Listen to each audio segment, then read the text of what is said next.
আসসালামু আলাইকুম রহমতুল্লাহি ওবারাকাতুহ। সম্মানিত দর্শক, আমাদের শিশু বাচ্চারা অনেক সময় টাইলস করা ফ্লোরে অথবা পাকা ফ্লোরে পেশাব পায়খানা করে থাকে। প্রশ্ন হলো, তা পবিত্র করার পদ্ধতি কী?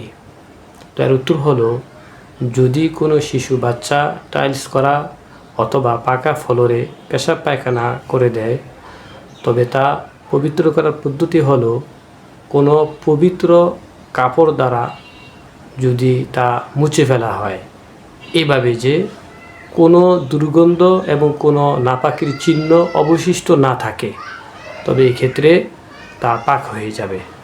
দর্শকের কাছে বিনীত অনুরোধ থাকবে, মশালাটি শেয়ার করে দিবেন যাতে প্রত্যেকটা মুমিন মুসলমান জেনে আমল করতে পারে। আসসালামু আলাইকুম রহমতুল্লাহি ওবারাকাতুহু।